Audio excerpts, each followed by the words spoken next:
Baik, Assalamualaikum warahmatullahi ta'ala wabarakatuh. Ketemu kembali di mata kuliah MPSI ya. Di mata kuliah MPSI dengan topik bahasan kemarin adalah manajemen penjadwalan. Nah, di sini pertemuan yang sebelumnya kita membahas tentang bagan balok ya. Kita membahas tentang bagan balok. Nah, kalau kita yang di sini membahas tentang metode analisis jaringan kerja. Jadi kemarin metode penjadwalan yang digunakan bisa menggunakan bagan balok. Yang kedua adalah analisis jaringan kerja atau network analysis. Nah, udah saya bilang dulu di awal bahwa di MPSI penjadwalan ini ataupun di materi selanjutnya banyak kita menggunakan rumus. Nah, ini adalah awal kita untuk menghitung matematik di MPSI gitu ya. Jadi mohon diperhatikan dan mungkin kalau misal ada kekurangan di sini bisa dicari di beberapa sumber ya. Jadi di sini kemungkinan saya kan hanya garis besarnya saja ya. Jadi diperhatikan step by stepnya gitu ya. Baik, selanjutnya adalah ke network analisis. Kemarin kan di bagan balok ya. Yang kedua ini adalah network analisis. Jadi manajemen penjadwalan itu terdiri bisa dipakai yaitu dua di metode. Yang pertama dengan bagan balok, yang kedua adalah network analisis. Yang pertama bagan balok, yang kedua adalah network analisis. Jadi nanti kalau ditanya bagaimana pembuatan bagan balok kalau ada studi kasus, nah yang pertemuan sebelumnya sudah saya jelaskan. Nah, yang di sini adalah network analisis. Itu merupakan penyempurnaan dari metode bagan balok. Karena kan kalau bagan balok memang dia lebih terlihat tapi dia tidak bisa terinci ya. Tapi kalau di network analisis ini kita bisa memperkirakan kurun waktu penyelesaian proyeknya kapan. Baru kegiatan mana yang bersifat kritis ya. Kritis itu ada jalur nanti namanya jalur kritis ya. Dalam hubungannya dengan penyelesaian proyek. Bila terjadi keterlambatan dalam pelaksanaan tertentu, itu dapat diperkirakan pengaruhnya. Nah, ini kalau dia pakai jaringan analisis atau analisis jaringan. Guna jaringan kerjanya untuk menyusun urutan kegiatan, udah pasti ya. Baru yang kedua adalah membuat perkiraan jadwal proyek yang paling ekonomis ya. Jadi kita bisa namanya menjadwalkan. Biasanya kan kalau di suatu perusahaan itu ada juga prinsip ekonomi ya. Mengeluarkannya sedikit, jadi pemasukannya paling nggak banyak. Nah, jadi seperti itu. Jadi bisa memperkirakan proyeknya paling ekonomis, tetapi tidak menghilangkan kualitas pastinya ya. Baru mengusahakan fluktuasi minimal penggunaan sumber daya. Jadi sumber daya manusianya itu berapa? Jadi tidak perlu banyak kalau misalkan dalam satu komponen atau dia proyek itu kalau hanya membutuhkan 5 orang saja, ngapain kita banyak-banyak sampai 20, itu kan alokasi biayanya akan mempengaruhi ya. Baik, di sini sistem penyusunan jaringan adalah yang pertama menyusun urutan kegiatannya. Apa dia urutan kegiatannya? Task ya. Biasanya kegiatan itu namanya task. Yang pertemuan sebelumnya tentang bagan balok kamu harus tahu task kegiatannya, task itu. Baru yang kedua adalah expected time, yaitu memperkirakan waktu. Jadi ada waktu. Kalau yang di kemarin bagan balok yang sudah saya jelaskan itu adalah namanya expected time ya. Baru mengidentifikasi jalur kritis. Nanti ada jalur kritis. Jalur kritis ini biasanya dia yang terpanjang. Jadi kalau kritis ya, kalau misalkan kita dananya 1M. Rupanya kalau udah dikerjakan prediksinya 1M-nya. Rupanya kalau udah dikerjakan jadi 1,5. Itu kan jalur-jalur kritis. Kenapa 1,5M itu yang 500 juta itu kegiatan apa? Nah, itu adalah jalur-jalur kritis ya. Baru menganalisis jadwal yang ekonomis. Baru alokasi sumber daya tadi. Ya balik lagi ke sumber daya. Kalau hanya 5, kenapa kita buat 10 orang misalkan untuk kerja proyek. Lalu yang ke selanjutnya metode jaringan ya. Jadi di analisis jaringan kerja ini ada 2 metode lagi yang digunakan. Nah, jadi bagan balok tadi itu adalah metode penjadwalan dan network jaringan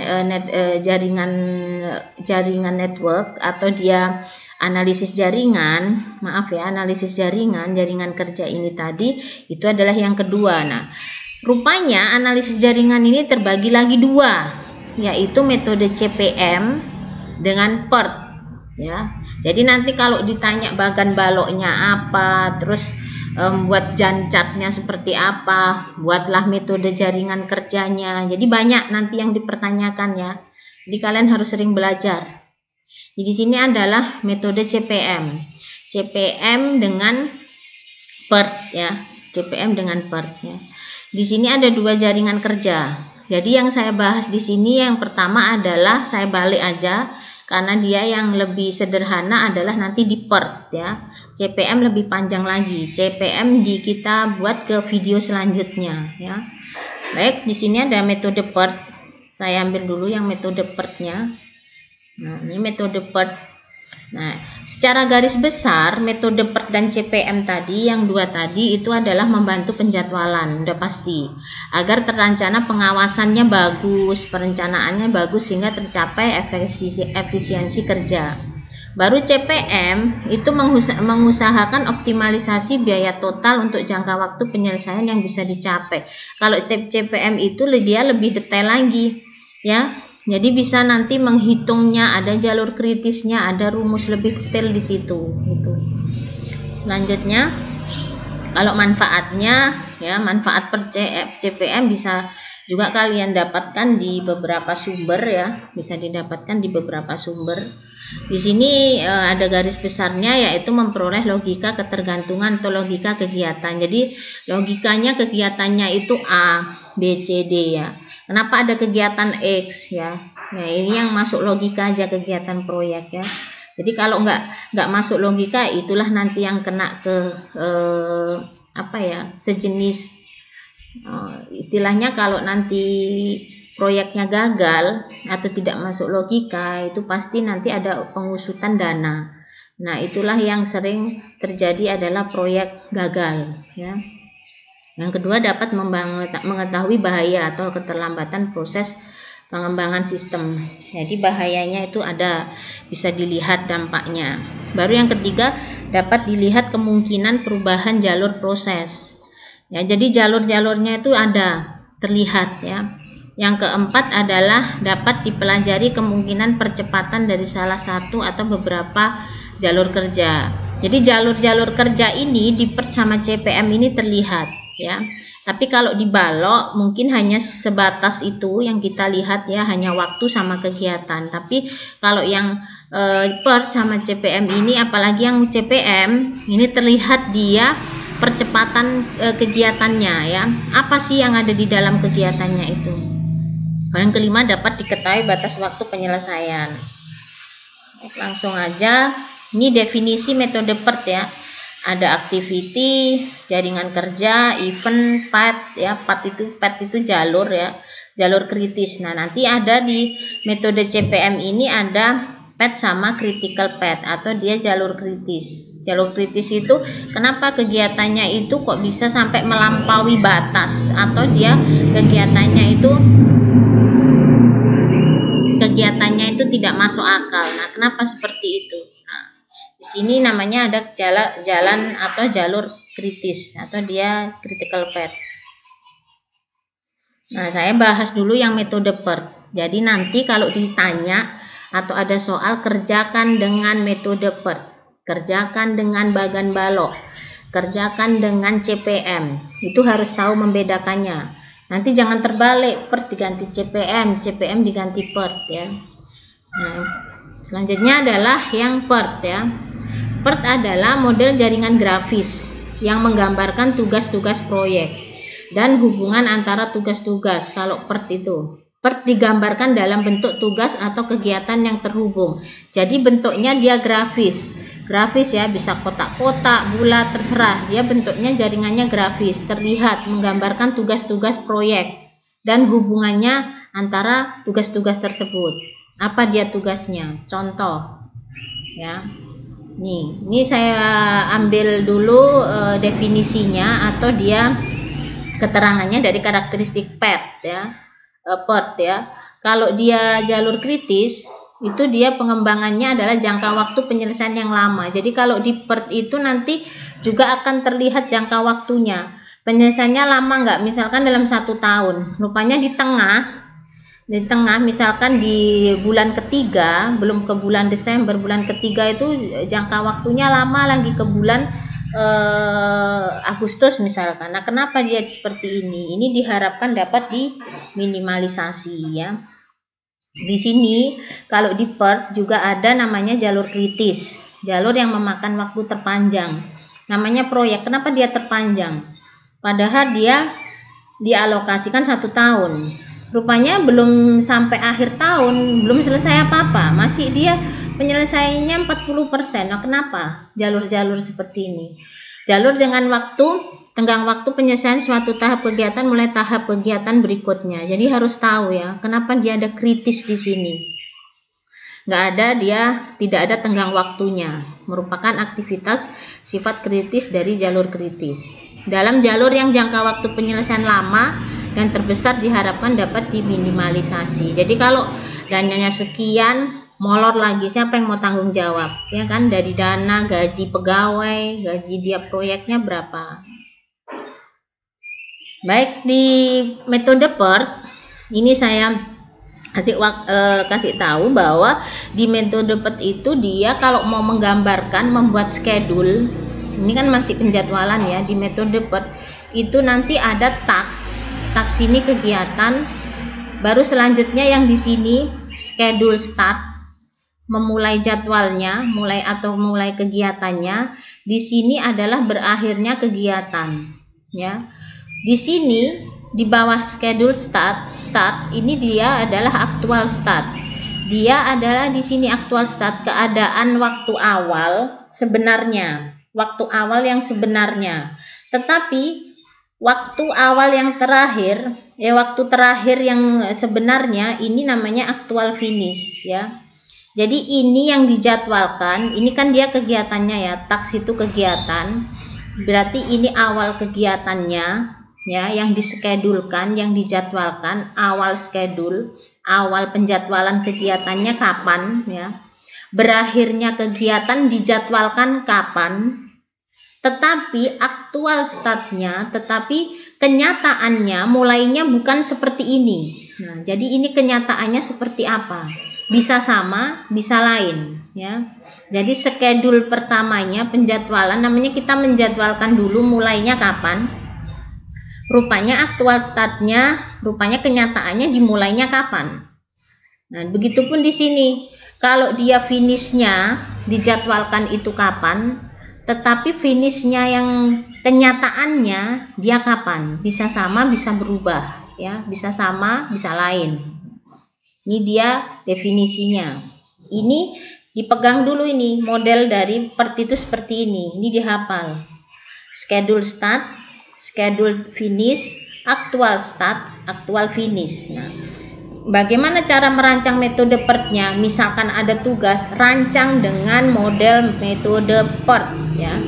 Jadi inilah dia modelnya, seperti inilah dasarnya ya.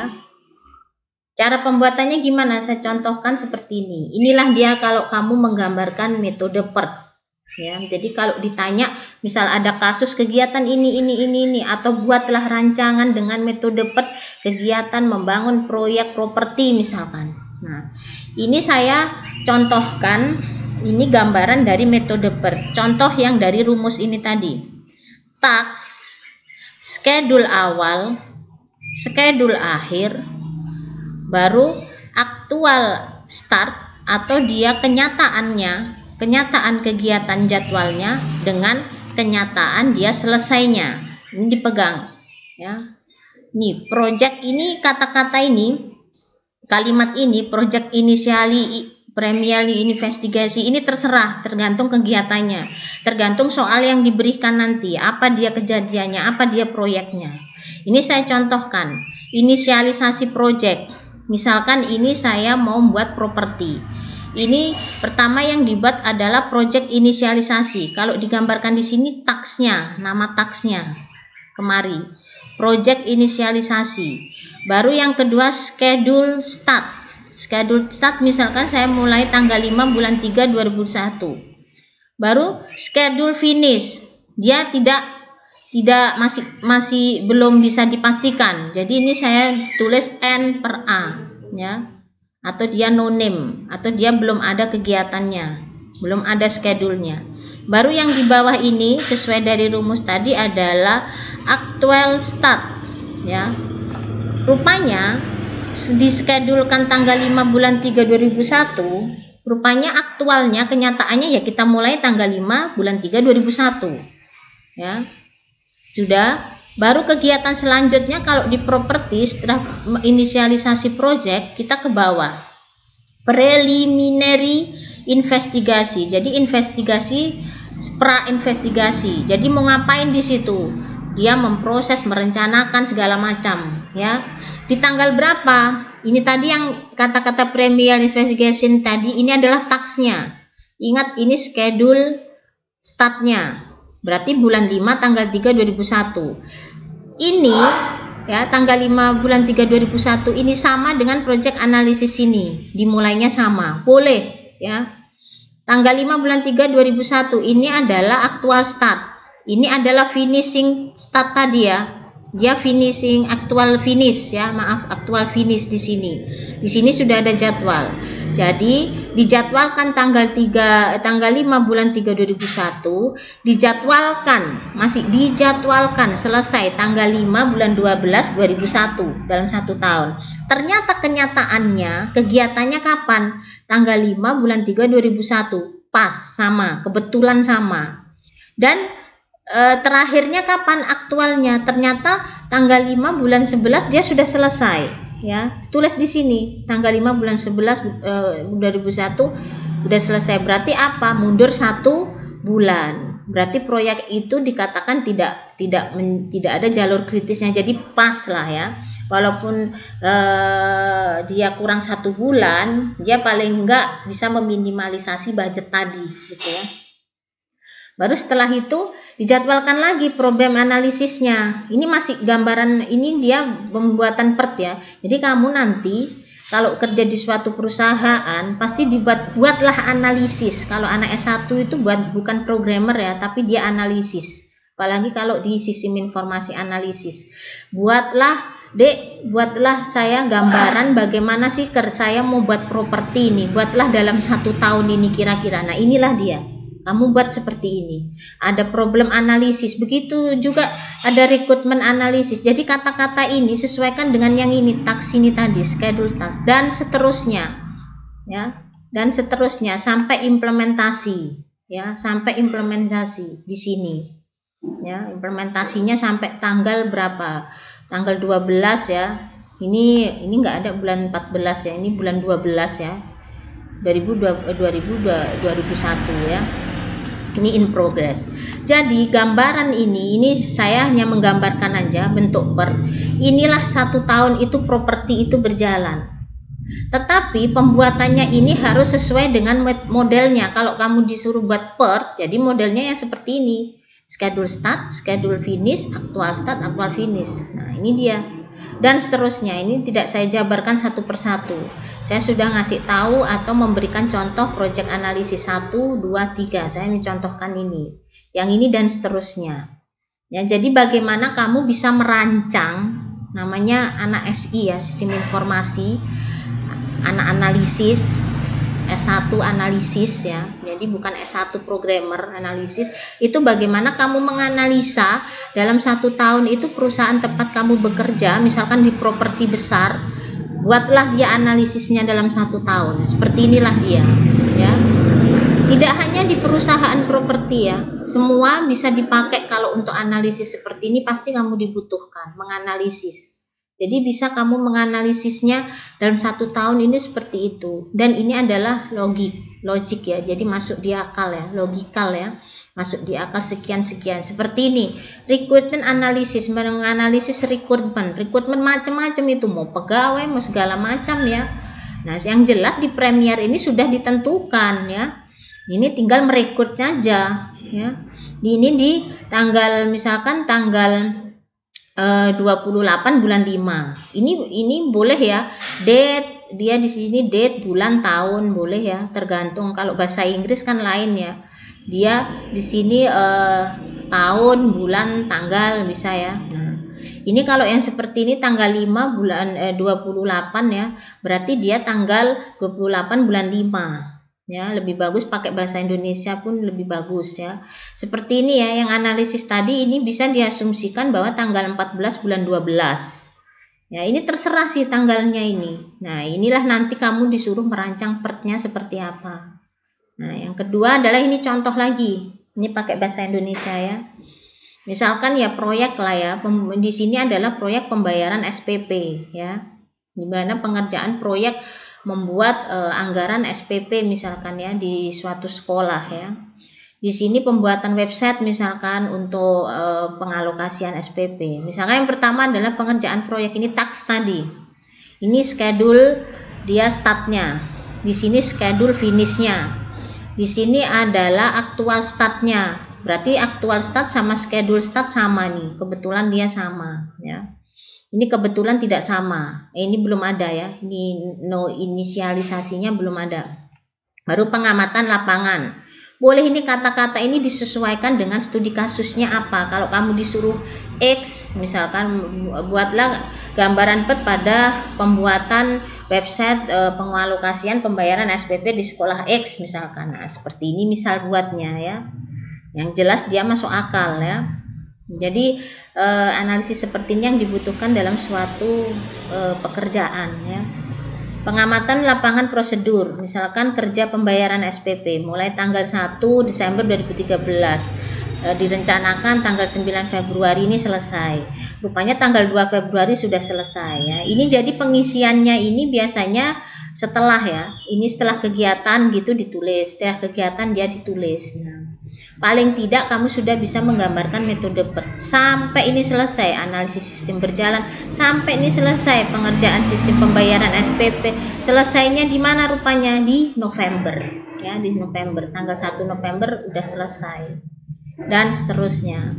Itu ya, kalau misalkan ada studi kasus suruh membuatkan gambaran PET-nya. Oke, lanjut next ya. Nah, kalau di itu tadi kan metode PET ya. Yang tadi saya bilang ada PET, ada CPM untuk yang analisis jaringan. Nah, yang kedua yang saya bahas di sini tadi PET, yang kedua adalah CPM. Nah, kalau CPM ini dia berbasis matematika. Ya, berbasis matematika kali untuk menjadwalkan sekelompok aktivitas proyek.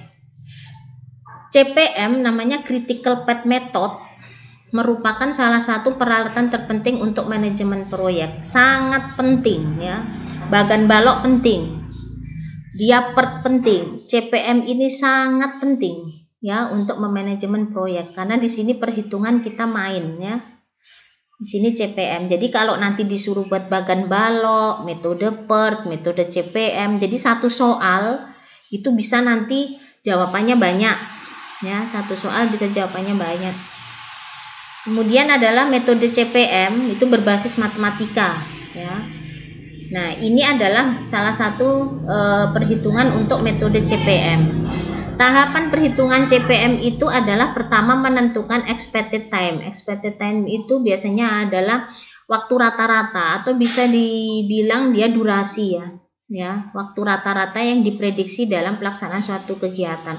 Waktu rata-ratanya berapa lah? Mungkin 10 bulan gitu ya. Atau nanti kalau dalam satu kegiatan itu dibagilah waktu rata-ratanya ya.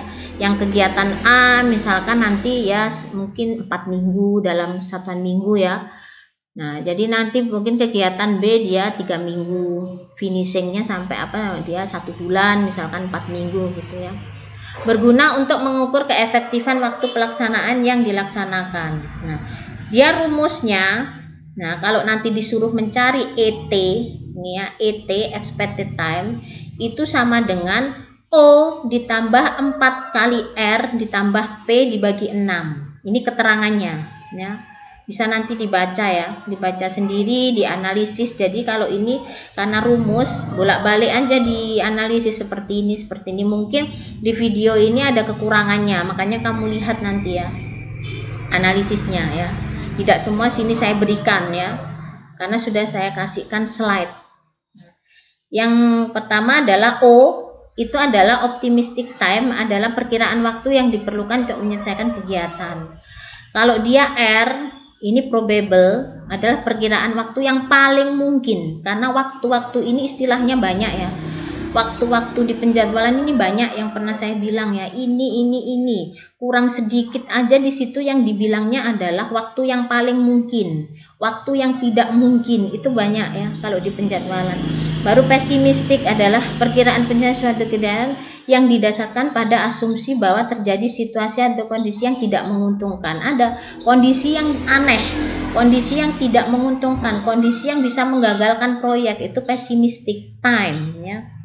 Yang selanjutnya adalah di ET. ET itu adalah expected activity time ya. Waktu rata-rata kegiatan. Ini rumusnya. Contoh soalnya. Jika diketahui suatu kegiatan analisis permasalahan memiliki nilai dia optimistic time-nya 4. Kemudian most probable dia R sebesar 8 dan nilai pessimistic time P sebesar 12. Nah, berapakah nilai dari expected time? Karena rumusnya sudah ada di sini. Ini dia ya. Nilai O sama dengan 4, nilai R sama dengan 8, P 12, ditanya ET-nya. Masukkan. Karena O-nya 4 ditambah 4R, R-nya 8, ini 12 dibagi 6. 4 tambah 32 tambahnya jadi 8 hasilnya. Kalau disuruh nanti mencari nilai expected time.